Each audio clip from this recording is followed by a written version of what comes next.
ఈరోజు మావోయిస్ట్ అగ్రనాయకులు హెడ్మా అలాగే ఆయన భార్య మరొక నలుగురిని ఇవాళ ఎన్కౌంటర్ చేసి, దాని పేరు ఎన్కౌంటర్ కాదు, అది వాస్తవంగా వాళ్ళ ముఖ గుర్తులు అవన్నీ చూస్తే పట్టుకుని చంపినట్టుగా అనిపిస్తుంది. అది ఎన్కౌంటర్ పేరు పెట్టి చేసినటువంటి ఫేక్ ఎన్కౌంటర్గా మేము భావిస్తా ఉన్నాం. అలాగే కేసీఆర్ మన నరేంద్ర మోడీ గారు నిరంతరం మన బీహార్ ఎన్నికల్లో జంగిల్ రాజు పరిపాలన కావాలా, స్వరాజ్యం కావాలని చెప్తా ఉన్నాడు.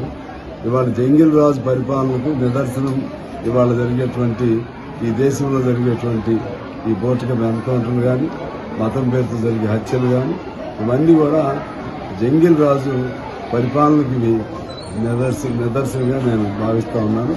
ముఖ్యంగా ఇక్కడ జరిగేది కంటికి పన్నులాగా ఇదంతా ఆ కాలంలో జరిగినటువంటి అలవాట్లు, ఆచారాలు, ఆ కాలంలో జరిగినటువంటి వ్యవస్థ అభివృద్ధి చెందని రోజుల్లో జరిగినటువంటి ఒక ఆటవిక పరిపాలన లాంటివి అవి.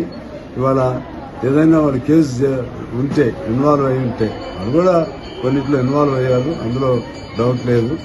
మావోయిస్ట్ సోదరులు కూడా కొన్ని హత్యలు ఇవన్నీ పాల్గొన్నారు. సరే, వాళ్ళ రీజన్స్ వాళ్ళకున్నా సరే వాళ్ళని అరెస్ట్ చేయండి, అరెస్ట్ చేసి విచారణ చేయండి, వాళ్ళు జైల్లో పెట్టండి. ఆ విధంగా మీకు రాజ్యం మీది, రాజ్యానికి మీకు అనేక హక్కులు ఉన్నాయి, అవన్నీ వదిలేసేసి ఇవాళ చంపటమే ప్రధానంగా. ఈ కొద్ది రోజుల్లో అతను మన హెడ్మా, మాకు వార్తలు కూడా వచ్చినాయి, ఆయన కూడా సరెండర్ అవ్వాలనే ఆలోచన కూడా ఉందని అంటారు. మరి సరే, వాళ్ళకి అవకాశం ఇవ్వాలి కదా, అవకాశం ఇవ్వకుండా ఇట్లా చంపుకుంటూ పోయి దాని ద్వారా రేపు మార్చి 26 నాటికి ఇక మావోయిస్టులు లేకుండా చేస్తామన్న దానికి నిదర్శనంగా రుజువు చేసుకోవడానికి వరకు అరెస్టులు అవుతామన్న వాళ్ళని కూడా అరెస్టులు చేయకుండా ఆ పద్ధతిలో చంపుకుంటూ పోవటం అనేది ఇది ఆటవిక రాజ్యం. ఆది మానవుల కాలంలో కూడా ఇటువంటిది జరిగి ఉండదు.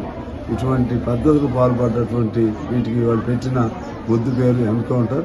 ఇది ఎన్కౌంటర్ కాదు, ఫేక్ ఎన్కౌంటర్. దీనిపై న్యాయ విచారణ చేయాలి.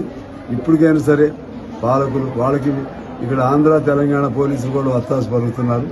ఇది సిస్టమ్ ఎవరికైనా ఇది మంచిది కాదు. మళ్ళీ ఇది మంచి బలవంతాన అణిచివేయవచ్చు కొంతకాలం, మళ్ళీ ఎంత నువ్వు అణిచివేస్తే అంత అది రబ్బర్ బంతిలాగా మళ్ళా రివర్స్ అవుతుంది. అది కూడా గుర్తుపెట్టుకోవాలి పాలకులని తెలియజేస్తూ నేను మీ అందరికీ నమస్కారంతో